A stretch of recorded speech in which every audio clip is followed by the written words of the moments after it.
bienvenidos todos, buenas noches.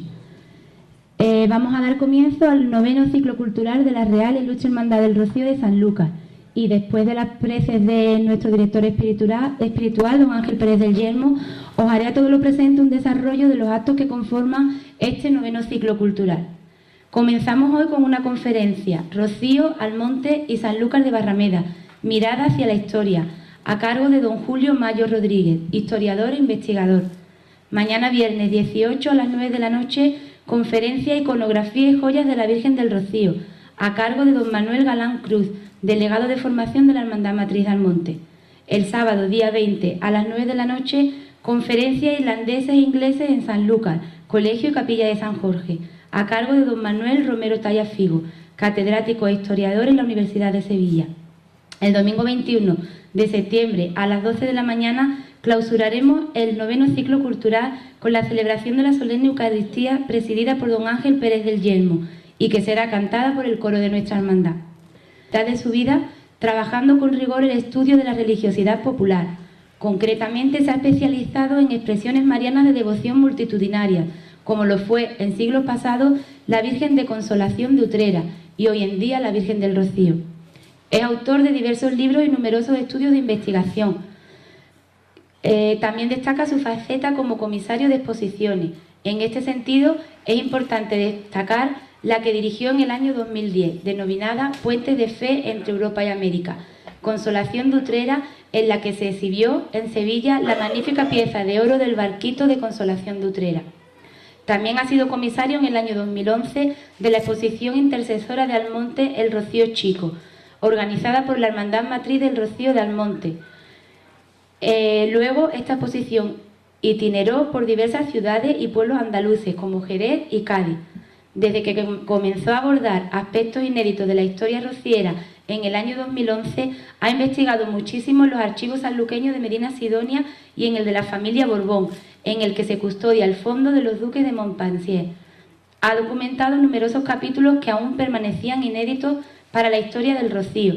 En este sentido, son fundamentales los trabajos de investigación que ha publicado en la revista Es Voto de la propia Hermandad Matriz de Almonte, en la que ha documentado muchos pasajes del periodo en el que los franceses tuvieron tomado el pueblo de Almonte y todo su territorio, y se produjo el trascendental hecho que ha dado en popularizarse para la historia como el Rocío Chico.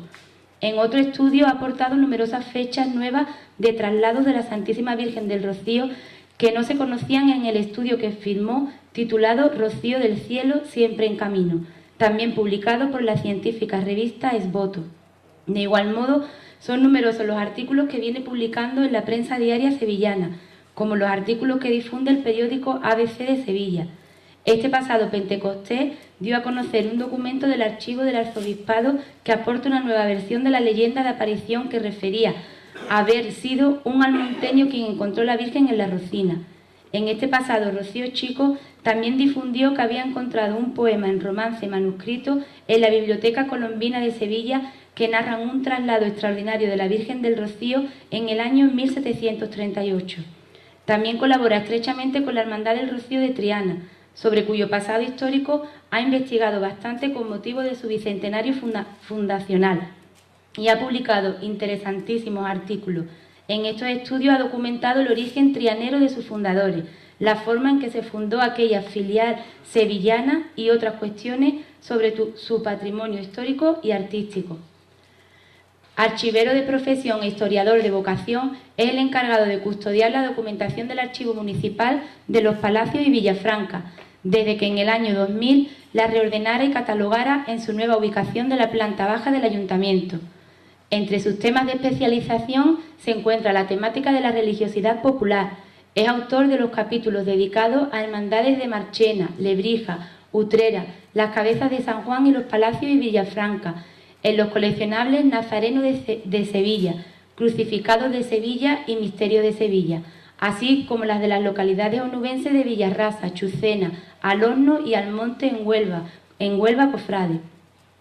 En el año 2010 fue comisario de la exposición Puentes de Fe entre Europa y América, Consolación de Utrera, en la que se exhibió la magnífica pieza de oro del barquito de Consolación, instalada en la sede de la Fundación Cámara de Comercio de Sevilla, dentro de los actos del primer simposio iberoamericano de religiosidad y popular.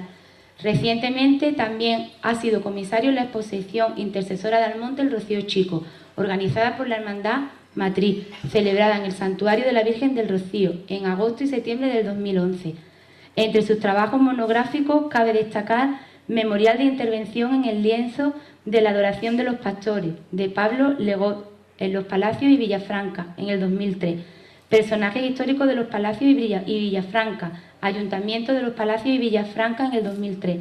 Descripción generalizada de la formación de un nuevo pueblo en la zona regable del Bajo Guadalquivir, el poblado de Trajano, en Memorias de Trajano, un jardín en la Marisma.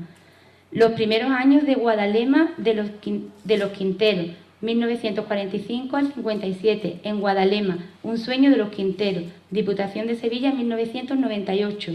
Utrera y el terremoto de 1755, en el 2005. Una mano para consolación de Utrera, de 1579, en el 2008.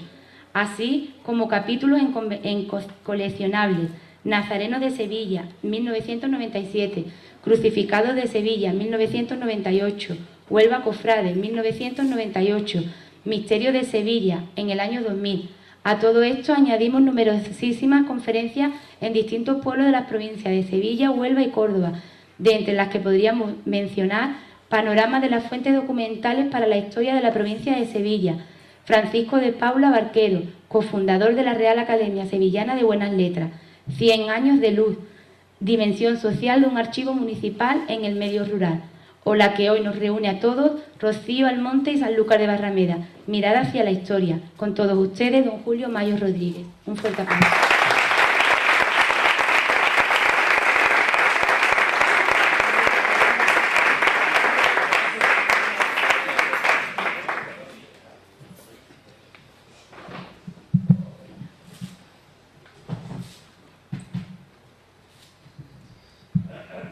Y cuando he llegado, todos estaban trabajando para que ella se lleve la copla. Todos estaban empeñados en seguir construyendo la vida de esta hermandad para que ella se lleve las caricias. Todos ustedes durante el año hacen más grande el nombre de Sanlúcar con su hermandad para que ella se lleve los piropos. Y todo el año nosotros trabajando, sacrificándonos para que ella se lleve las plegarias. Quizás Jesucristo no recibió azotes y fue crucificado porque ella se llevara las flores. Nosotros somos sus hijos y en esta peregrinación que es la vida, la Virgen del Rocío es nuestra meta. Muy buenas noches, muchísimas gracias por la presentación realizada a la hermandad, también por invitarme a poder hacer con brevedad. No quiero cansaros, he estado muchas veces ahí escuchando a otras personas en otros lugares y sé que se convierte en algo muy pesado estar en un acto, y voy a intentar de manera pedagógica y didáctica recorrer brevemente algunas de las claves interpretativas novedosas, recién salidas del horno, recién salidas de los archivos, que nos hagan comprender qué nexo común tienen el Rocío, Almonte y Sanlúcar de Barrameda. Porque si atendemos a las cuestiones que vamos a analizar, entenderemos que las tres, que ese triángulo mágico, van entretejidos, van cosidos el uno al otro. El arco del folclore en el Rocío ya está muy hinchado. Es una barriga muy panzuda. Vamos a intentar, es mi propósito, que podamos comenzar a construir. Por lo menos pongamos las columnas para hacer el del rigor, el del Rocío científico, el del Rocío histórico, el del Rocío serio. Por tanto, hoy todo lo que vaya a exponer está científicamente y con rigurosidad asentado en testimonios de primera magnitud, que son los testimonios de los archivos. Vamos a dejar los testimonios orales, las leyendas, los mitos para otra ocasión y para otros lugares. Está bien en una tertulia de taberna, en una charla nostálgica, pero hoy aunque estemos poquito tiempo, pero que el trabajo tratemos de que sea lo mayormente riguroso posible. Es mi empeño. Vamos a tratar de comprender en base a esas propuestas archivísticas los conceptos. Algunas personas han publicado incluso que la unión, la vinculación entre estas tres realidades, entre Rocío, Almonte y Sanlúcar de Barrameda, posiblemente fuera que la casa de Medina Sidonia extendía, los duques, centrados aquí en la capital de esa demarcación ducal, extendían su dominio sobre Almonte y, por tanto, sobre el Rocío. Pero hay otra realidad por encima de lo que en un momento determinado de la historia un señor compró o hizo. Hay muchas circunstancias por encima de las acciones humanas. Y una de ellas, innegable, que tenemos que tener presente, que hermana a el Rocío con Almonte y Sanlúcar, es algo muy hermoso, es algo muy bonito. Son, precisamente, del principal bandolero de Andalucía, que la deambula, la cruza entera, porque va enamorando todos los sitios por donde pasa, son las dos orillas del Guadalquivir en la desembocadura. Almonte a un lado y Sanlúcar a otro. Muchas veces nos olvidamos de aquel lado. Siempre, incluso los historiadores, tenemos ese pecado, tenemos el conocimiento de que Sanlúcar es legendaria y ha tenido un peso enorme porque constituyó una de las orillas en la desembocadura. Pero esta vía fluvial, la de mayor peso del país, la del mayor peso histórico de nuestro país, por su condición de navegabilidad hasta Sevilla, no hay un río en España que tenga esta enjundia, digo que gracias a el compartimiento de esa misma área natural surgió la estrecha vinculación geográfica y física entre Sanlúcar, Almonte y el Rocío. Ustedes tienen en pantalla un documento del archivo de Medina Sidonia que recrea, esboza, veis Almonte a la parte extrema y después incluso también veis la barra de Sanlúcar, y hay un riachuelo que termina, que va a parar precisamente en un punto donde justamente un poco antes se sitúa la ermita de Nuestra Señora de las Rocinas. Es decir, ese enclave está unido a través de esta vía fluvial, está unido con el Guadalquivir. En tiempos, siglos A, era fundamental el mercadeo, la estrategia comercial que se enlazó desde aquel lugar al que hoy nos cuesta tanto trabajo, tanto esfuerzo y tanto sudor llegar, lo comentaba con la hermana mayor antes de comenzar a hablar, y antiguamente con unas barcazas, con unas embarcaciones, a propósito, pues se podía remontar en muchas estaciones del año. Voy a saltar muchos temas que por sí mismo podían ser una conferencia. Con ese que he empezado, de las dos orillas del Guadalquivir, me podía llevar toda la noche hablando. Pero vamos a ofrecer datos muy concretos para que nos vayamos con unas ideas claras, y otro año me encantaría poder seguir glosando y poder seguir ilustrando con más temas apasionantes de la historia de Sanlúcar de Barrameda y del Rocío. Por cierto que no voy a venir a hablar de Sanlúcar a los sanluqueños y enseñarles a ello. Voy a tratar de aportar mucho sobre Nuestra Señora de las Rocinas, sobre el Rocío, porque a lo largo de este programa de actos sabemos bien que ya vendrán otras conferencias más amplias dedicadas monográficamente a Sanlúcar. Así que yo voy a intentar de hablar de lo que sé que a lo mejor en las otras no se va a hablar. Los orígenes de Nuestra Señora de las Rocinas, y aquí hay un grabado donde parece que en un nimbo, en una nube, la Virgen aparece, se sustenta con misterio, y así son todas las imágenes milagrosas, sobre una leyenda de aparición.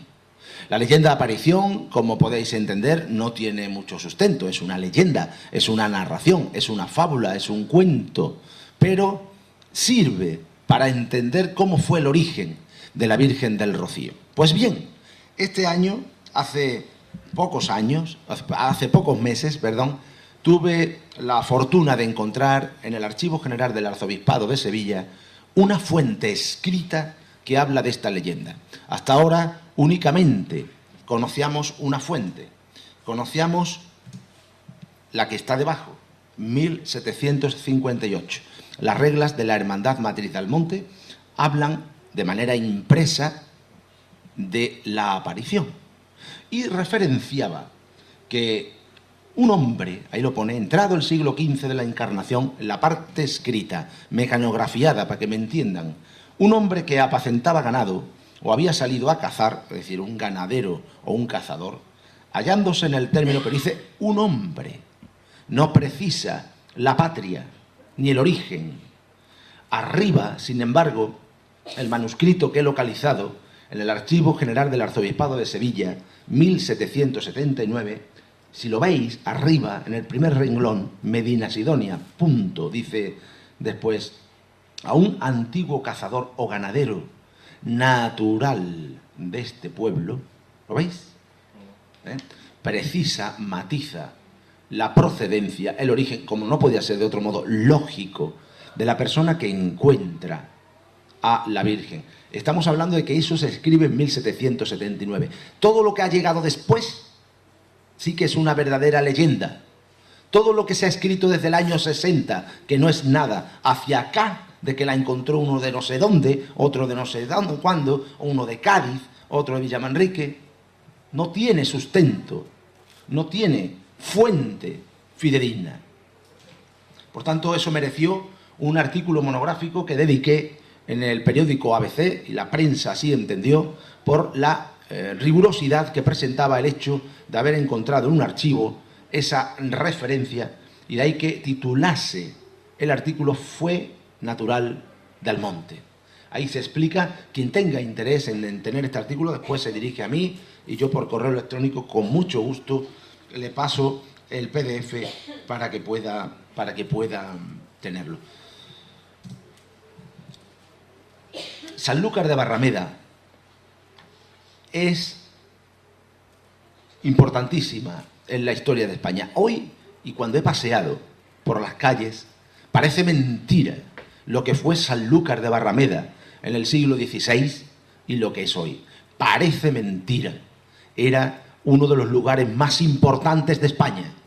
El negocio que se entretejió entre España y las Indias y el Nuevo Mundo, la carrera colonial, la carrera de Indias, fue lo que más dinero metió en España. Hizo a España el país más importante en el siglo XVI de toda Europa. Sevilla era la puerta de las Indias. Pero Sanlúcar, hemos documentado en un libro que hemos publicado allí en Sevilla, un compañero y yo, en Sanlúcar estaban los barcos, las embarcaciones, esperando para salir, para partir. En Sevilla se hacían los trámites. Desde Sevilla, desde la Torre del Oro, no salían las embarcaciones. Las embarcaciones partían de Sanlúcar de Barrameda. Lo que ha ocurrido es que el archivo de protocolos y algún archivo de aquí de Sanlúcar ha desaparecido porque fue incendiado y ha desaparecido esa historia que habla de la importancia de Sanlúcar de Barrameda. Y como su puerto fue tan importante, por eso aquí vinieron gente de todos los sitios. Era una agrovilla dependiente del campo y del mercadeo de otros géneros, era una corte señorial, era una ciudad conventual. Recordemos que aquí había conventos que estaban muy bien dotados económica y logísticamente para albergar a religiosos que iban y venían al Nuevo Mundo. Era un lugar donde había productos y abastos alimenticios como no había en toda España, y era sobre todo, atesoraba una colonia de comerciantes y mercaderes extranjeros, flamencos, italianos, anglosajones. Era un verdadero universo. Hasta una de las familias más pudientes de aquel momento era natural de Almonte, la familia Domonte o Almonte, tenía en Sanlúcar su paraíso fiscal y comercial.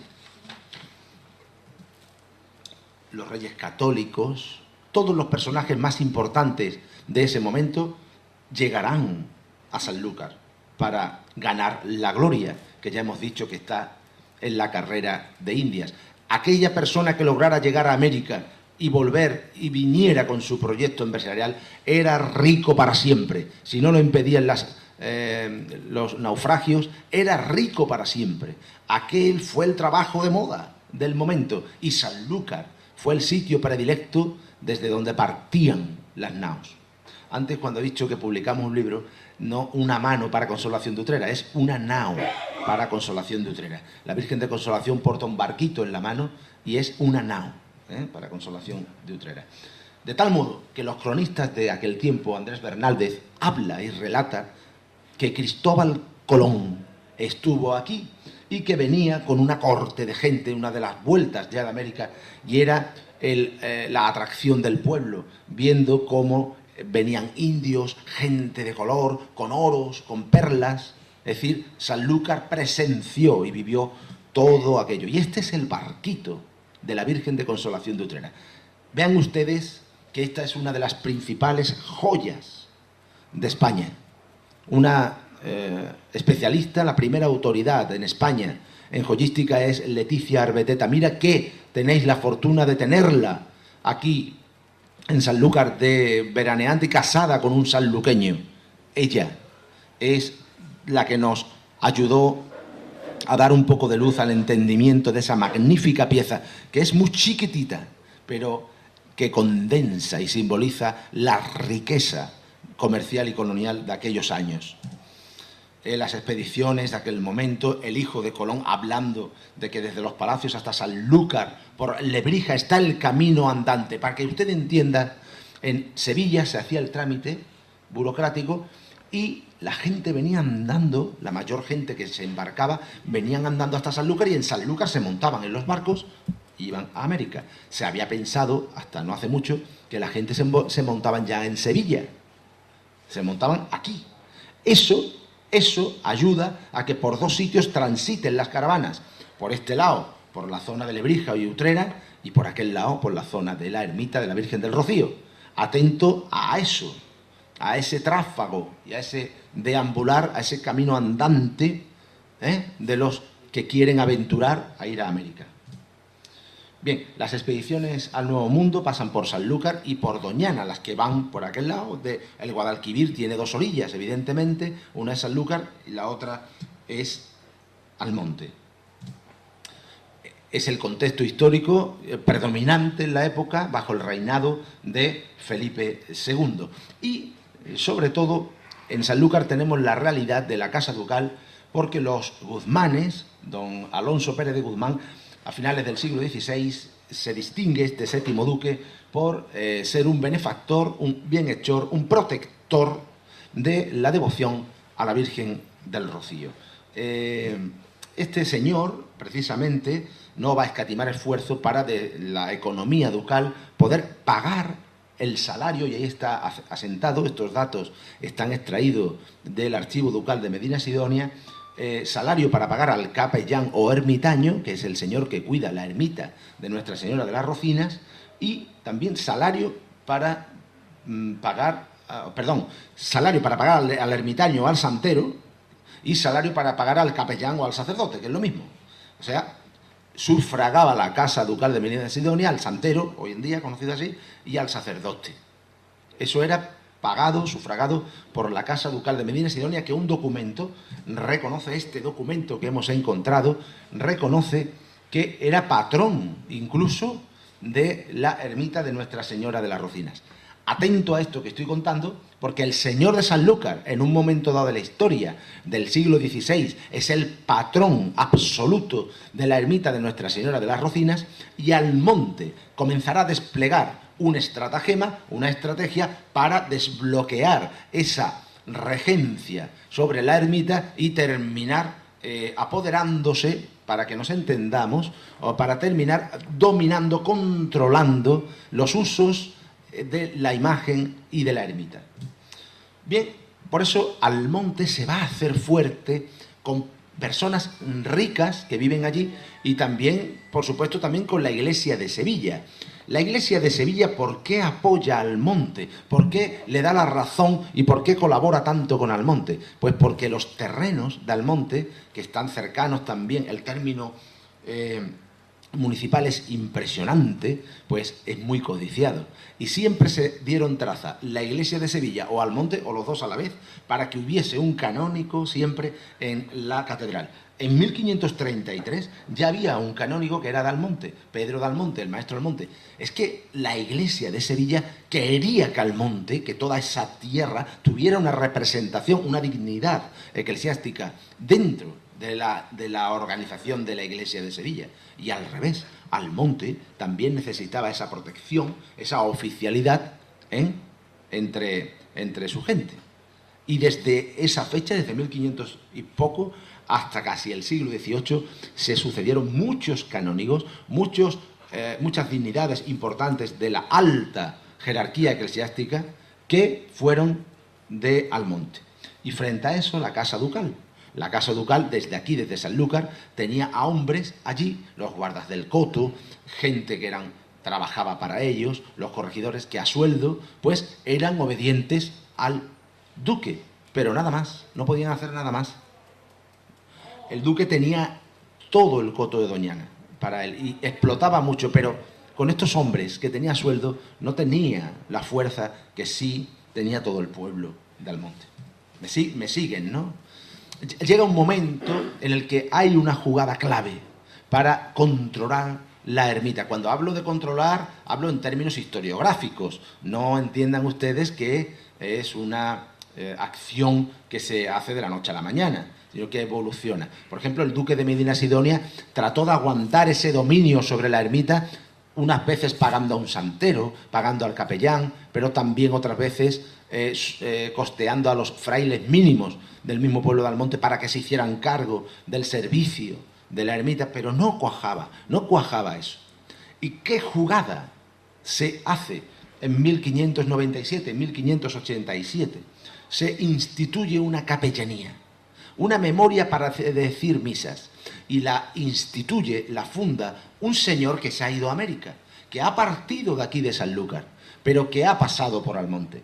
Ese hombre, Baltasar III, deja mucho dinero para pagar de ese dinero, comprar campos, comprar rentas, y que del alquiler de esos bienes se pueda mantener el culto en la ermita, rezándose una misa, diciéndose una misa todos los festivos y en las festividades principales. Con eso ya es fundamental el sostenimiento del culto de un lugar tan lejano, tan allegado a un bosque silvestre, a un paraje tan inhóspito. Y sobre todo porque nombra patrón, controladores de la capellanía, a dos entes eminentemente locales: al clero local de Almonte, a la iglesia, y al ayuntamiento. Con lo cual ya el duque en eso poco podía hacer. Pasa el siglo, pasan los años, y nos presentamos en el siglo XVII con un templo, el de Nuestra Señora de las Rocinas, ya prácticamente controlado por Almonte. Y esa estrategia la siguió Almonte con otras capellanías, la de nombrar como patrono, como administrador, al ayuntamiento y al clero de la iglesia, y a la iglesia local. Fijaros qué inteligente la decisión. No nombra patrono solo a la iglesia, no nombra patrono solo al ayuntamiento, nombra a los dos, para que de manera copartícipe puedan administrarla. Bien, y una manifestación evidente de que la Virgen es de Almonte y no es de Sanlúcar, del intento de Almonte por hacerla su patrona, son los traslados. En los traslados no se intenta de decir que la Virgen es mía porque Villamanrique, eso está muy lejos. El pueblo que demarca, que tiene un área comarcal que podría tener alguna influencia sobre esto, es Sanlúcar de Barrameda, que es de donde está la Casa Ducal, que es en los terrenos que tienen cierta vinculación y poderío directos. ¿Me entienden ustedes? Y ese empeño de Almonte por llevar la Virgen, que está en la Marisma, que está en Doñana, llevarla al pueblo, es para hacerla patrona de Almonte, para evidenciar que hay un control y una posesión de la imagen. Por eso tuvimos la fortuna de publicar hasta ahora la primera venida de la Virgen.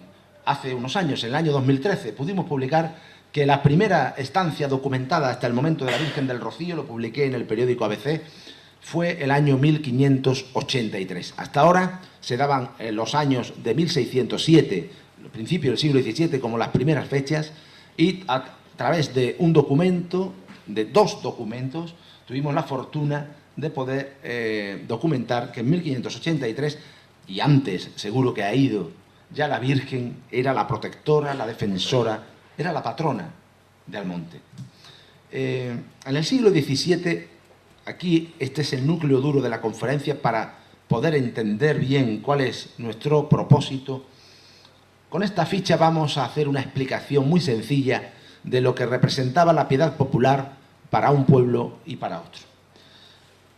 Nuestra Señora de Rocinas de Almonte y la Virgen de la Caridad de Sanlúcar de Barrameda. La Virgen de la Caridad es una imagen que en el siglo XVII es cuando fundamentalmente recibe ese apogeo institucional. Es cuando la oficialidad, el duque, los nobles de aquí, apuestan, imponen, tratan de auparla. Para ello quieren demostrar los milagros que ha realizado y con la Iglesia de Sevilla mantiene un pulso para que se pueda calificar 14 milagros que la Virgen había hecho. Precisamente en 1608, la Virgen de la Caridad había hecho el milagro de la lámpara de aceite, que ya ese mismo lo había hecho el de la Virgen de Consolación. Son modalidades de milagros repetidos, pero Consolación, el milagro de la lámpara de aceite, se le documenta la imagen en 1558. Es decir, una lámpara de aceite de manera incandescente no cesa de iluminar la Virgen durante toda la noche y durante todos los días. Bueno, pues aquí esa tipología traumatúrgica o milagrosa se registra en 1608. Y lucha el duque porque la Iglesia de Sevilla reconozca ese milagro, que le cuesta su trabajo, y en 1618 procura que todos los pueblos de su estado la reconozcan como patrona y no lo logra. El 8º duque consigue que se nombre patrona de Sanlúcar, pero los demás pueblos, y entre ellos está Almonte, no termina de hacer lo que... No termina de aclamarla popularmente. Es impuesta oficialmente, pero la Virgen del Rocío es aclamada por el pueblo. La Virgen del Rocío está en la marginalidad, en un lugar muy lejano. El que prefiere la gente para hacer su promesa, para hacer sus cosas, para la superstición, lo que está arreglado, lo que está controlado, lo reglamentado, eso está lejos de la piedad popular. La religión popular no trabaja en centros como parroquiales, no opera de ese modo. Es una mecánica que se va repitiendo. La religiosidad popular se hace grande en el lugar más misterioso y en el lugar más marginal. Por eso la Virgen del Rocío ya desde 1583 era reconocidamente milagrosa y además nunca necesitó ante la Iglesia de Sevilla tener que calificar ninguno de sus milagros. La Iglesia de Sevilla respaldaba esa Virgen que estaba en unos terrenos enormemente codiciados que no quería que fueran del duque de Medina Sidonia. ¿Me siguen ustedes? Por tanto, los traslados, yo titulé este trabajo Rocío del Cielo, porque el nombre de Rocío no proviene del Espíritu Santo de Pentecostés. La fiesta del Rocío se instituye en 1670 y Rocío se llama desde mucho antes, se llama desde el siglo XVII. Rocío del Cielo es el rocío que siempre aplicó cuando fue invocada. Fue el agua que dio para quitar el hambre, el agua que dio para acriar el ganado, todo lo que ella remedió para sacar adelante la dura vida de los hombres pobres de Almonte. Rocío del Cielo, el santo Rocío del Cielo, es la Virgen de las Aguas, es la Virgen de la Lluvia. De la Virgen de las Yeguas, Nuestra Señora de las Rocinas, pasa a llamarse Señora de las Aguas, Virgen del Rocío. Esto es una cosa muy novedosa, que ya hemos publicado algunas cosas y tenemos mucha documentación. se documenta cómo el móvil de los traslados mayoritariamente siempre es la sequía y va fundamentalmente en primavera. De ahí vemos que la Virgen del Rocío es trasladada porque es invocada para que llueva. Así lo dicen las actas, para que ella traiga el rocío del agua. Lo del Espíritu Santo viene después y el acoplamiento a las invocaciones bíblicas. Esta es una cosa novedosa que estamos aportando. ¿Y qué os voy a decir de los testimonios que en el siglo XVII ya San Lucas, quizás mucho antes que otras hermandades que presumen de tener una antigüedad remota, pero no encuentro ningún documento ni tienen ninguna pieza como esta, que hablen de dos cuestiones, no solamente de la iconografía de la Virgen del Rocío, sino sobre todo que participa del negocio del momento, de la vanguardia económica, de donde está el dinero, que es la carrera de Indias. La carrera de Indias, que tiene su centro de operación en San Lucas, es la que trae esto, porque Juan Lozano es un destacado mercader indiano. Es un hombre de los que participan en estas imágenes, como Consolación de Utrera, como la Virgen del Rocío, que se hacen grandes al calor del capital indiano que ellos invierten en la piedad popular. Estos hombres, con el dinero que ganan, invierten en estas imágenes piadosas, no invierten en imágenes oficiales. La Virgen de los Reyes de la Catedral de Sevilla, no. Allí no hay nadie, no va nada, no va gente, como van al Rocío, como vienen a Consolación de Utrera. Las romerías, las peregrinaciones se hacen a sitios marginales, a lugares donde campea la religión popular. Para entender todo esto es fundamental saber que hay un aliciente, hay una riqueza económica. Un lugar donde se ejercita el cuerpo, donde se puede divertir uno mucho y donde se puede pasar muy bien. No olvidar esto. Además de poder ganar mucho dinero. Un lugar retirado, muy desapercibido, pero que siempre estuvo bajo el control de los poderosos. A ese lugar han ido los más notables de España, los príncipes, los reyes, los nobles de Europa, artistas, escritores, por muchas razones. Doñana, Oñana, Doña Ana. La gente cree, o se creyó durante un tiempo, que era porque Ana Gómez de Silva era una de las esposas de un duque. Pudo darle nombre. Esa Ana, hija de la princesa de Éboli, pudo darle un nombre. Pero en el Palacio Ducal de Medinasidonia hay documentación clara y contundente que explica cómo el duque, que dio en 1545 unos espacios de este gran paraíso. Este es el paraíso en la tierra. El paraíso del cielo es este en la tierra. Y ahí está el misterio de la ermita, para que ustedes entiendan las claves interpretativas. El dinero de la carrera de Indias, el tráfico, el trasiego enorme de la gente y el misterio enclavado en el paraíso de Doñana. Digo que el duque en 1545 daba espacios a ganaderos y a un tal Sancho de Herrera le concedió un hato. Y ahí su señora, doña Ana Mayarte, estableció como una posada, como una bodeguilla. Y la documentación refiere cómo avisaran a doña Ana Mayarte que íbamos a ir, que íbamos a pasar a esa doña Ana Mayarte. Y de ahí viene el nombre de doña Ana, por Ana Mayarte, no por una de las esposas de los duques. Es impresionante. Aquí no soy yo el más indicado de hablar de las excelencias visuales, estéticas, sensoriales de Doñana. Los reyes, si han elegido este lugar, no ha sido por cualquier cosa. Hay famosas visitas monárquicas y yo he escogido una que pasa muy desapercibida. También los arzobispos han estado y los cardenales, la gente de la iglesia, y para que veáis que venían a Sevilla los reyes, pero también venían a Doñana. Venían también a Doñana. Ahí hablamos de cómo estaba programado cuando la corte estaba en Sevilla, visitar la ciudad, la metrópolis, pero también pasar por Doñana. Sobre todo el ejercicio grande de las garrochas, la caza de jabalí, la cría del ganado bravo. No os imagináis la cantidad de documentación que hay en el archivo de Medina Sidonia de las ganaderías, de la cacería. Cuando leo esa documentación me doy cuenta que esta es la cuna de buena parte de la cultura andaluza. Ustedes sabéis que la cultura andaluza hasta finales del siglo XVIII no termina de consolidarse.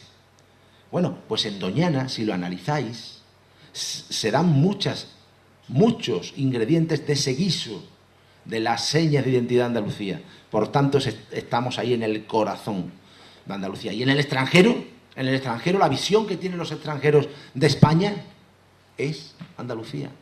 Andalucía es Doñana. Doñana es el Rocío. No quiero decir que la imagen que se tenga desde fuera es el Rocío, y menos aún una imagen distorsionada, no. Sino que la cultura de Andalucía sí ha cincelado mucha de su enjundia en este territorio. Este documento, las reglas de 1758, es el que establece, o es el que ha llegado hasta nuestros días como el documento más antiguo del gobierno de la hermandad matriz, y ahí se habla de la antigüedad de las hermandades. Eso se ha seguido a pie untilla y eso se ha tomado como el Evangelio. Pero cuando habla de la antigüedad de las hermandades, lo que hace este documento es agrupar las villas y las ciudades. Dicen que en las villas de plan, hay tantas hermandades, y en las ciudades, como hay 3 nada más, el puerto de Santa María, Moguer y Sanlúcar, pues la diferencia de los pueblos. Quiere decir que el orden que aparece en estas reglas no tiene por qué ser el orden cronológico en el que se fundaron, sino que agrupa en pueblos y en ciudades. En la prensa también tuvimos la oportunidad de publicar muchos más traslados inéditos que no conocía la historia rociera. ¿Y por qué ese empeño nuestro? Porque si ustedes lo analizáis, la fiesta de Pentecostés es muy cortita, la procesión es ese día, pero el traslado tiene un ritual muy largo de la ida de la Virgen, de la estancia en el pueblo, de la procesión por el pueblo, del regreso de la imagen. Nos interesa mucho saber los traslados. Cuando descubrimos todos estos traslados nuevos, nos planteamos que la historia del Rocío estaba por escribir. Si la Virgen del Rocío no tenía documentado todos los traslados, no teníamos constancia de la frecuencia tan reiterada con la que había ido. Si una imagen ha ido muchas veces al monte, esa historia hay que escribirla de nuevo. Esa historia no está escrita. Y eso es lo que estamos intentando, de poder arrimar más amor, más devoción y más piropos a la Virgen, escribiendo su historia verdadera. Hace muy pocos meses encontramos en la Biblioteca Colombina de Sevilla. Hablamos siempre de archivos importantes, de fuentes documentales primarias. Este romance manuscrito, que es una maravilla, que poetiza, ensalza, enaltece uno de los traslados de los 3 que se hizo un año. Un año, en el de 1738, la Virgen del Rocío fue al monte 3 veces. Una de las veces no se la querían llevar para la ermita. Cuando se iba a ir, la aguantaron una semana más en el pueblo. Y eso lo narra este manuscrito que hemos encontrado en la Catedral de Sevilla. ¿Está o no por escribir la historia del Rocío a la luz de todos estos documentos? Sobre todo porque ese manuscrito habla de muchas prácticas, de muchos rituales que no estaban documentados. No sabíamos cuánto tiempo estaba en la parroquia, cuánto tiempo estaba en el convento de las dominicas, cómo se le quitaba el rostrillo, el pañuelito, cuándo se cubría, cuándo se velaba, quién la llevaban, quién se sabía, teníamos noticias, pero en este documento queda perfectamente detallado. Y sobre todo, la alaba, porque reverdezca el campo, empieza. El rocío, el agua, viene porque críe la hierba, porque haya agua. ¿Entendéis el origen del nombre? Con un influjo portugués también, evidentemente, por la cercanía con Portugal. En cualquier plaza de Portugal, en cualquier pueblo, hay una plaza do Rocío, o en cualquier lugar, si lo reflexionáis. Hay mucho que escribir todavía sobre el nombre del Rocío. Y más aún sobre la iconografía de pastora. No voy a entrar en el debate ahora, pero es un debate largo y entretenido e interesante. Es una gran pastora, la Virgen del Rocío. Hablan de que es una dama ataviada para un viaje. No, es una gran pastora por los capuchinos de Sanlúcar de Barrameda, que llevaron la impronta, que supieron con las monjitas dominicas de la Encarnación, supieron darle ese sombrero para los traslados de la Virgen en el siglo XVIII, y en eso estamos. La Virgen es una gran pastora. Después voy a demostrar por qué es una gran pastora, no porque yo lo diga. Los documentos hay que dejarlo hablar. Después la gente querrá que la historia sea de una manera, interesada o no, y la historia es como es. Algunas veces los historiadores podemos parecer malaje, aunque hay otros historiadores que hacen la historia más bonita, ¿verdad?, y de otra manera. Bien, este dibujo, esta plumilla, es una cartografía del Archivo Ducal de Medina Sidonia y recrea la ermita en su momento. En el siglo XVIII fue realmente una ermita ya interesante, que tenía todos esos caminos para llegar a ella, y sobre todo tuvo el duque en esa fecha, en el siglo XVIII. Voy dando unos saltos grandes para no aburriros. La idea, pensó, aquello despoblado, para potenciarlo, para ponerlo en valor, podríamos hacer una nueva población que explote comercialmente los cultivos de la zona y la riqueza que, aunque parezca que no, tiene potente: la cacería, la pesca, las rozas, la corta de pinos. Tiene mucha riqueza todo aquel entorno. Y entonces esa nueva población empieza en el siglo XVIII a ser una seria amenaza para la gente de Almonte, porque uno de los documentos dice que la ermita del Rocío termine convirtiéndose en la parroquia del pueblo. Ustedes, para que entiendan la diferencia entre una ermita y una parroquia: en la parroquia está la pila bautismal, siempre. En una ermita, nunca. La parroquia administra los sacramentos. La parroquia recibe el derecho parroquial de fábrica para administración de los bautismos, del casamiento, de la defunción. Las ermitas, no. En las ermitas no habréis visto un entierro, estaréis viendo ahora, pero jamás. Ni un bautizo. Ahora se ven bodas, pero antes no. Eso tenía que pasar por la parroquia. Y la parroquial estaba en Almonte. La parroquial estaba en Almonte. Con esta nueva población, como era una entidad urbana, querían hacer parroquia. ¿Imagináis una devoción marginal tan popular como la del Rocío controlada en una parroquia? Pierde toda su gracia, todo su ángel. Entonces, en esa fecha se intensifican los traslados. Los almonteños hacen más traslados y hay más pique con las personas de la Sierra de Huelva que vienen a poblar ese pueblo, que duró unos 20 o 20 y tantos años. Le hicieron la vida imposible. Le rompían los cultivos, le pisaban todos los sembrados, en fin. Pero es una circunstancia. Y ya en esa fecha el duque también, o la casa ducal, apuesta porque haya feria, que haya ganado, que se amplíen los días de la romería. Es decir, ya era un regocijo, ya era universalmente conocida en toda la comarca la Virgen del Rocío en el siglo XVIII. La ermita pasó de ser una construcción rudimentaria dedicada a darle culto a esa imagen peregrina, pues fue adquiriendo más complejidad y terminó incluso con la monumentalidad que ustedes ven ahí, aunque nos llegó muy ya mermada por el terremoto de Lisboa y por otras, expuesta a la humedad del lugar donde está. Siempre la ruina amenazaba sobre ella. Esta recreación permite ver cómo fue uno de los mayores y de los mejores momentos de la ermita de la Virgen del Rocío. En el santuario de la Virgen del Rocío, los curas protegían y escondían a los cazadores furtivos. Este documento de Francisco de Bruna denuncia que el capellán de la ermita escondía y protegía a los cazadores furtivos. Claro, el duque no quería que hubiera cazadores furtivos. La gente de Almonte le quitaba toda la riqueza. Aquí en la plaza de Sanlúcar se vendían los huevos de gallareta que traían la gente de Almonte y todas esas especias de manera clandestina. Preguntarlo a los mayores, o algunos lo sabréis. Y Este inventario, es muy importante ese testimonio popular que he dado, combinarlo con lo oculto para saber que lo oculto tiene una fundamentación rigurosa. Es decir, no estamos hablando aquí de algo intangible, sino de algo real para entender la situación.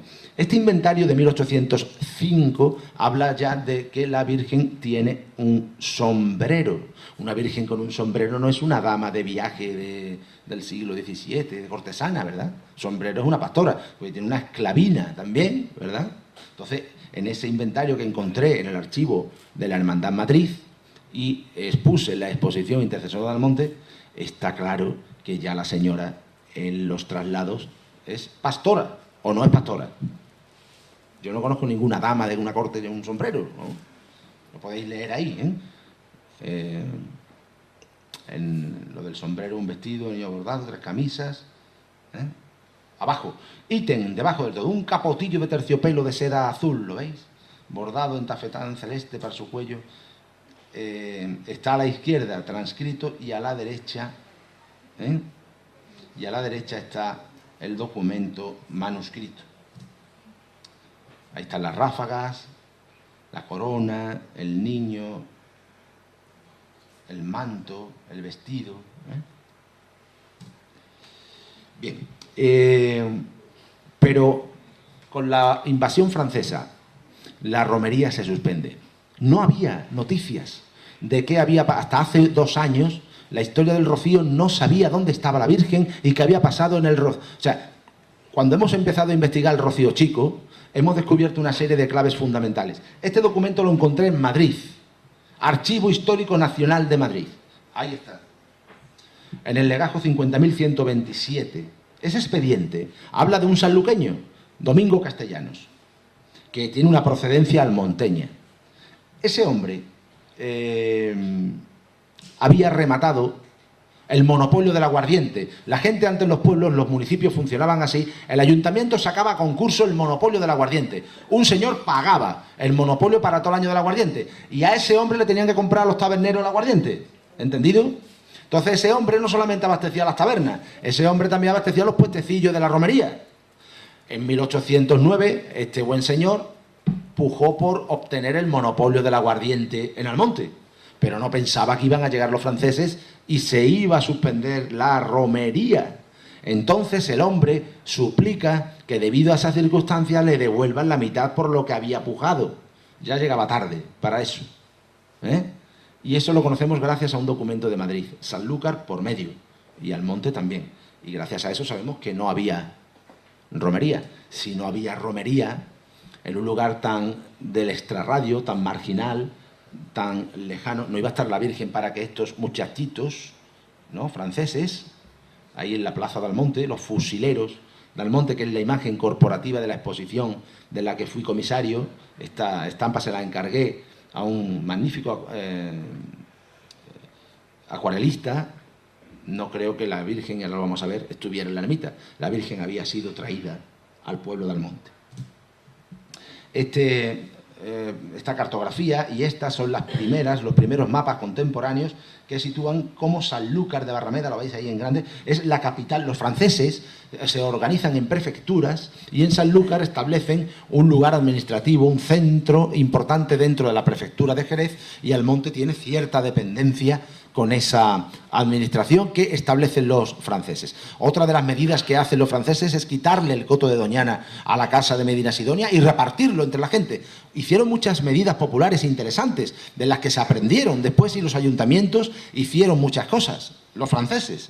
Almonte estaba deseando de que eso fuera así, y el sueño de ellos era que el coto de Doñana no estuviera bajo la administración de la Casa Ducal, sino que estuviera en manos del pueblo de Almonte. Bien, voy tarde, pero sepan ustedes que el Rocío Chico se produce porque unos bandoleros asaltan el pueblo. Eso dicen, qué casualidad que estos bandoleros que asaltan el pueblo dan con la casa donde está el capitán francés y de un tiro matan al tío que está detrás de la puerta. Parece ser que es un pretexto para que no pasaran a cuchillo a la gente de Almonte. Y paga el pagache, en este sentido, pagan gente de fuera. estos hombres patriotas, estos bandoleros. En este caso hemos recreado la acción para que ustedes la entiendan. Y yo, en el trabajo que he hecho para reconstruir la verdadera historia del Rocío, he ido anotando todos los días las acciones que se dieron para entender cómo fue todo, ¿no? Esto está publicado en la revista Esvoto, que la podéis adquirir en el santuario, en las tiendas del santuario. Y la Virgen en esa fecha, en esa coyuntura francesa, principalmente tiene 3 acciones prodigiosas. Una el 28 de febrero de 1810, otra el 16 de agosto y la que se produce el 18 al 19 de agosto. Esa es la más notable, en 1810, que es cuando matan al capitán francés. Imaginaros los franceses cómo se ponen, amenazan con matar a todo el pueblo del monte y se da una serie de circunstancias y con el tiempo aquello se viene a apaciguar, le cobran una multa económica muy grande al monte, pero se queda en la multa, no matan a nadie. Atento. Y eso es el milagro de la Virgen, que no hubiera incendio general y que no hubiera venganza. Bien, esta es la imagen corporativa de nuestra exposición intercesora al monte, para que ustedes entiendan que a partir de ahí hubo también un empeño por tratar la historia de modo riguroso, de modo científico. No quiero decir que hasta ahora no se hubiera hecho, pero que ahora intentamos aportar más documentación, más documentos. De hecho, esta documentación son papeles de un historiador. Los historiadores hacemos estrategias o planes antes de ir a los archivos a investigar. Toda aquella persona que quiera investigar no pensará que se va a investigar y ya está. Debe de hacerse un plan estratégico antes, unas estrategias, saber cuál es el estado de la cuestión y qué vamos buscando. Bueno, bien, pues el gran historiador rociero, hasta ahora uno de los grandes, Juan Infante Galán, donó su legado a la Hermandad Matriz. Y la Hermandad Matriz tiene ese legado. Por cierto, al final, que me recuerden que os traigo un gran regalo hoy para los hermanos del Rocío de San Lucas, recordármelo. Pues en esos papeles, este mismo historiador se pregunta, es decir, Almonte no lo sabía, y en la época de los franceses, ¿dónde estaba la Virgen? ¿Veis lo que está señalado de negro? ¿Lo estáis leyendo? Pone, ¿dónde estaba la Virgen? No lo saben. ¿Lo veis o no? ¿Dónde estaba la Virgen? No se sabía documentalmente dónde estaba la Virgen. Antes hemos enseñado el documento del Archivo Histórico Nacional de Madrid, diciendo que la romería estaba suspendida. Sabíamos que la Virgen había sido llevada al pueblo. Y después documentamos que la Virgen estaba en Almonte. La Virgen se llevó casi 5 años en Almonte. Un pueblo que tiene 5 años a una imagen también necesita reescribir su historia. La frecuencia con la que ha estado es más de la que se creía. Por tanto, lo primero que hicimos fue investigar los traslados que se habían producido en el siglo XIX, a principios del siglo XIX, y había muchos de ellos inéditos. Y después, con este documento, documentamos que la Virgen estaba en la parroquia de Nuestra Señora de la Asunción de Almonte. Bien, en 1813 ya se van los franceses, y antes de que llegue el voto del Rocío Chico hay romería. Ese año, con gran júbilo, hay romería.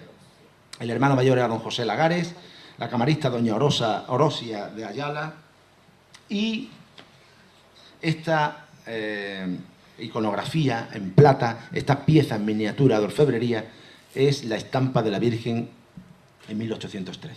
¿No adivinan ustedes la imagen ahí ataviada de pastora? Una cofia, como un sombrero, en fin, esto es para estudiarlo mucho más tranquilamente. Desde luego lo que no tiene son las ráfagas ni otros atributos, ¿verdad? Más que una corona parece una cofia.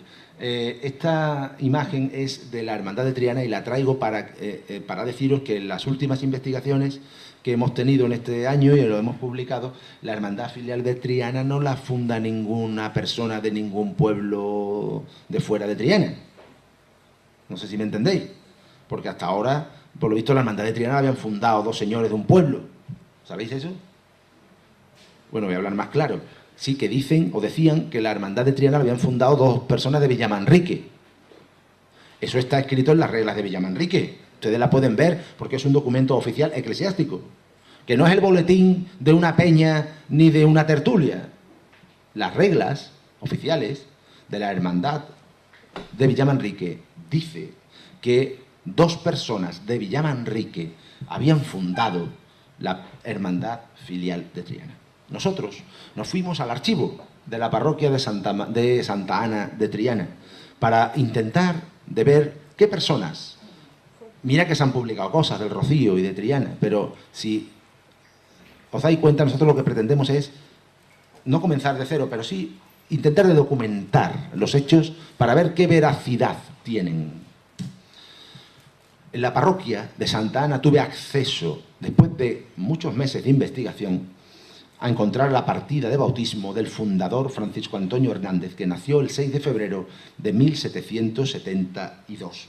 Encontré la partida de bautismo de la fundadora, que es María del Carmen Tamayo, que había nacido el mismo año y había nacido el 27 de marzo de 1772.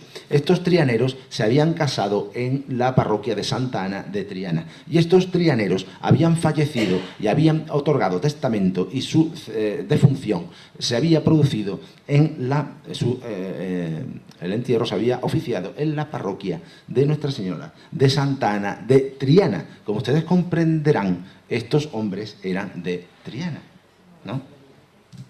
Bien, en los libros de la Hermandad de Triana a los que he tenido acceso, y ahora estamos, hace una semana me han nombrado miembro de la comisión que trabaja para la restauración de una de las piezas, una cosa bastante interesante. Ya el que tenga interés por todo esto me lo pregunta fuera de la conferencia. Pudimos también cruzarlos con los de la parroquia. Yo me fui a la parroquia de Santa Ana y con los archivos de la hermandad pudimos ver todo eso. Esto antes del voto del Rocío Chico, ¿qué es esto? Os termino de contar. Eso desencadenó un artículo que yo publiqué en prensa, en el ABC, publiqué que los hermanos fundadores de Triana habían nacido en Triana. Lógicamente ustedes pensarán la respuesta que esto trajo inmediata. No me van a poner un monumento precisamente con este artículo. Entonces, no habían pasado ni 2 meses, yo me encontraba investigando en la parroquia de Santa Ana, a la que voy todos los sábados, y estando allí llegaron 2 personas conocidas de esta localidad, precisamente para cotejar la información y si era verdad lo que yo había publicado. Con mucho gusto pudimos acceder a los archivos y enseñarle no solamente ese documento, sino muchos más.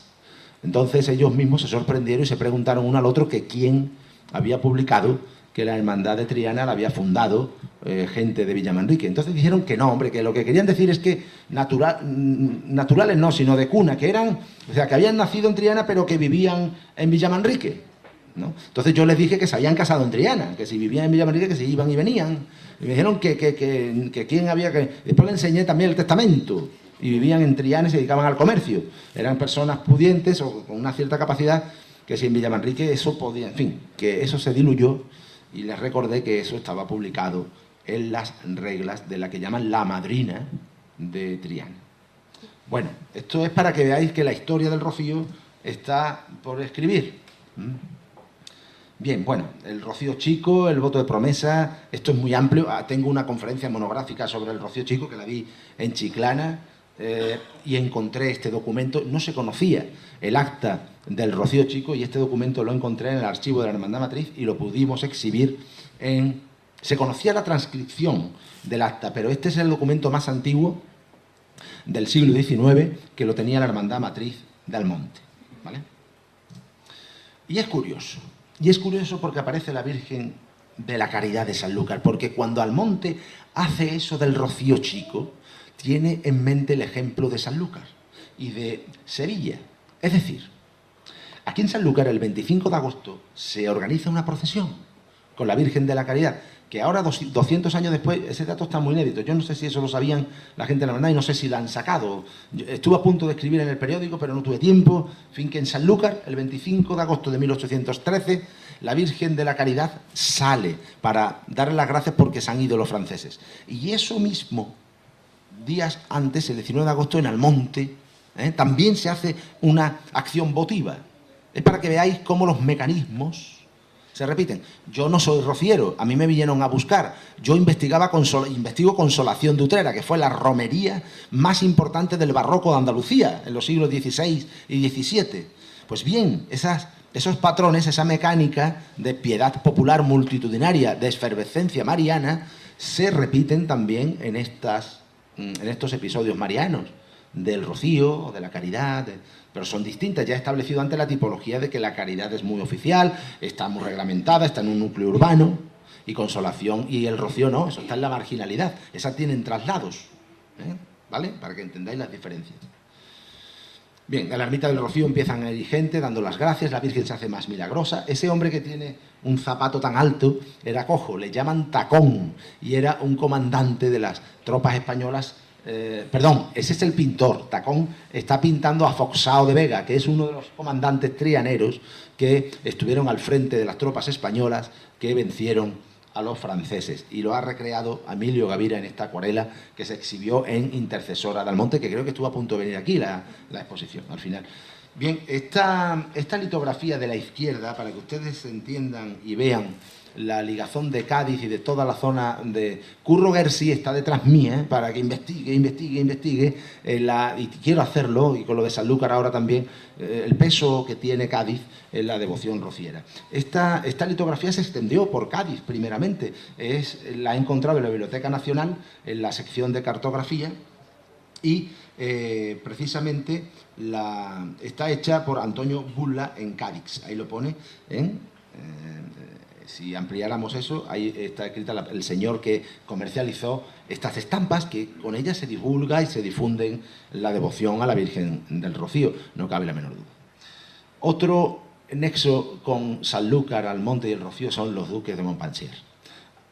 El año pasado tuve la fortuna y el privilegio de poder investigar en los fondos de la Casa de Borbón y Orleans, que está aquí en el Jardín Botánico. Hay un fondo muy importante, bastante extenso, que habla de cómo Sanlúcar sirvió de villa veraniega, de residencia veraniega, a estos duques que Antonio María aspiraba a ser rey en España, a desbancar a Isabel II y él ser rey. Mientras tanto, lo que hizo fue hacer una buena campaña de captación popular, de hacerse querido, hacerse presente en los estratos más populares y en todos los niveles, en todos los estratos sociales de la sociedad de aquellos tiempos.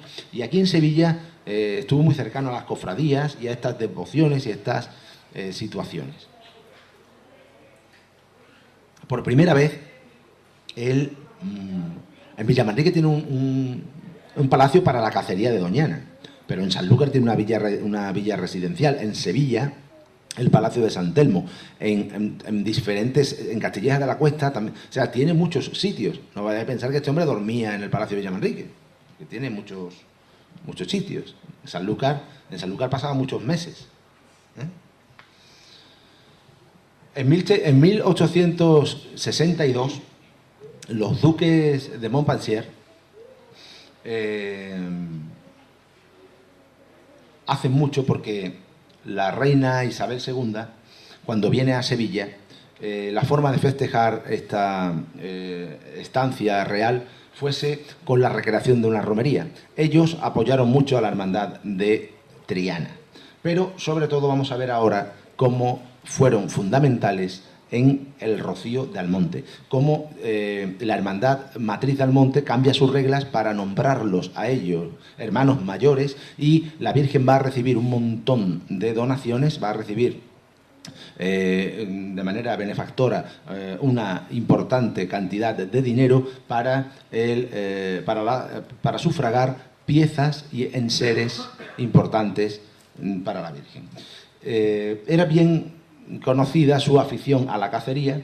Hay una ficha, o se establece una cierta cronología a modo de anales de las estancias o de la relación con Doñana, ese óleo de Cabral Bejarano, y sobre todo, y esto es más desconocido, la huella que ha dejado en muchas piezas de la joya del alajamiento de la Virgen del Rocío.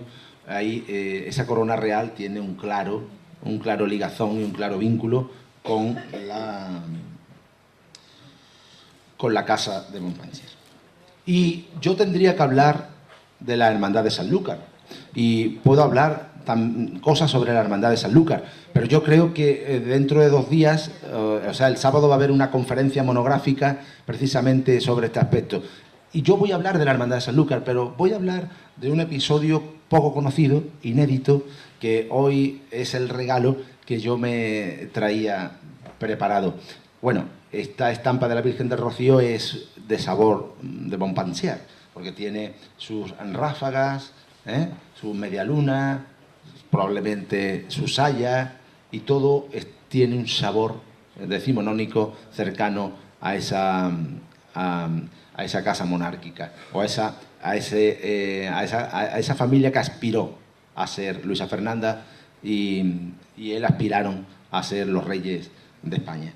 Decía que de la Hermandad del Rocío de Sanlúcar sabíamos que ahínca sus orígenes fundacionales en siglos pasados, que en el siglo XVII ya hay documentación bastante importante sobre ella, y le perdíamos la pista después de las políticas liberales y de la desamortización, de la estancia en el convento de los dominicos en 1866. Ahí le perdemos el rastro, porque sabemos que se traslada a la iglesia de San Francisco, está en una de las capillas de la iglesia de San Francisco, y ahí, a finales del siglo XIX, teníamos escasa información de la Hermandad de Sanlúcar. Pues bien, hemos encontrado un documento bastante interesante, es motivo de alegría para ustedes, más que para mí, por lo que representa para el conocimiento de la organización gubernamental en aquellos instantes de los estatutos y las reglas del funcionamiento de la hermandad,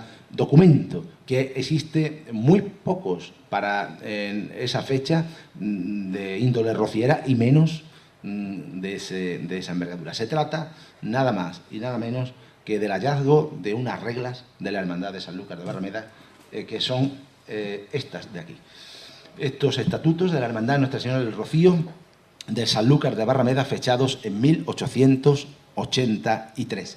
He pasado rápido que en el Museo Tesoro de los Triforios del Santuario, en el Rocío, pues sabéis que hay unos paneles, y hay uno de ellos dedicado al Camino de Sanlúcar. Por cierto, que me encantaría poder conocer para ver cómo la documentación, tantas referencias a ese camino, para poder constatarlo a pie de obra o a pie de campo.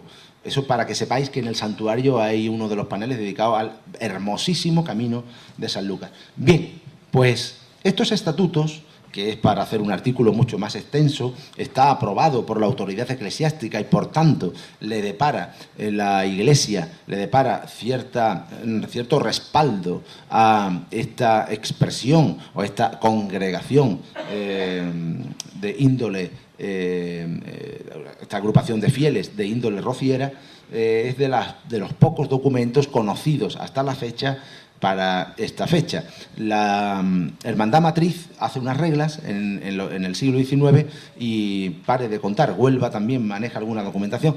Hasta ahora son escasos los testimonios del reglamento gubernamental de las hermandades rocieras, y más de las filiales. Así que vemos cómo la Iglesia ya comienza a controlar las hermandades filiales del Rocío en esa fecha. Ahí habla de cómo hay que cantar, hay que entonar devotamente una salve en la capilla donde estaba la Virgen, que era en la capilla de la iglesia de San Francisco.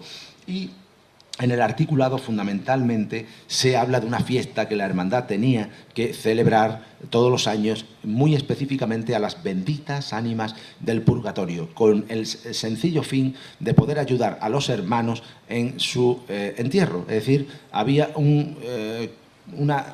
se rendía un culto a la defunción de los hermanos en noviembre, para que veáis el contraste. Eso lo tipifican estas reglas. Y el capítulo 3 habla de la junta directiva, de la organización o de la estructura orgánica de esa junta, del mayordomo. También habla de otros cargos de la junta, del presidente, y sobre todo, yo no quiero leer todas las reglas, porque quería dar la noticia del hallazgo para poder estudiar seriamente el documento. Habla del director espiritual, la obligación de acompañar a la hermandad en sus funciones, del secretario, y está firmado por el mayordomo en junio de 1883, por José Moreno Reyes. Es la persona que firma, que suscribe después del artículo 10 este documento que habla de la Hermandad de Nuestra Señora del Rocío de Sanlúcar de Barrameda, que se somete, dice ahí el artículo 10, incondicionalmente a la autoridad eclesiástica. Cuando se hace este tipo de acciones es porque antes ha habido algún desbarajuste. La Hermandad de Nuestra Señora del Rocío, dice textualmente, se somete incondicionalmente a la autoridad eclesiástica, de que depende, lógicamente, ¿no? Y a la cual compete presidir todos los cultos públicos, inspeccionar los libros aprobados y hacer las observaciones oportunas. Eso está fechado en Sanlúcar de Barrameda el 10 de junio, una fecha muy rociera. Hay que ver en esos años de 1883, cuando cayó el rocío, pero si ha pasado el rocío muy pocas fechas, o si va a ser, no creo, ya habría sido, porque sería muy tardío, ¿no? Pero que es evidentemente una fecha rociera. Es río, por tanto, es carril, es coto, es puerta y es postigo. Sanlúcar es el sol de la Virgen del Rocío. Muchas gracias.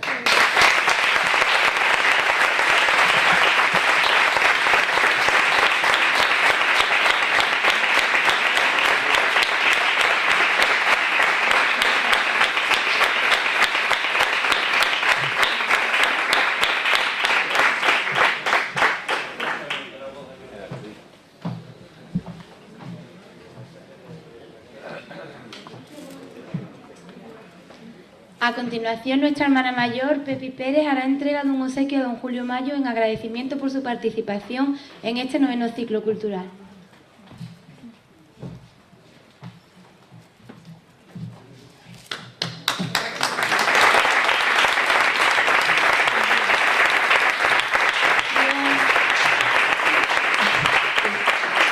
Yo estaba pensando que con lo joven que es y con lo que sabe, cuando sea mayor, pues será otro archivo, Julio, seguro que sí.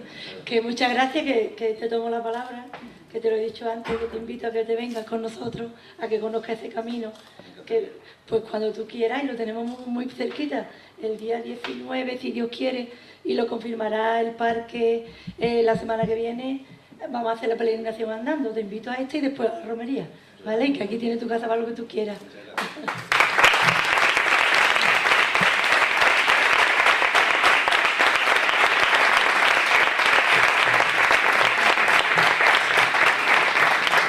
Agradecemos vuestra asistencia y os recordamos que mañana a la misma hora podemos disfrutar de la conferencia iconográfica, de la conferencia de iconografía y joyas de la Virgen a cargo de don Manuel Galán. Buenas noches.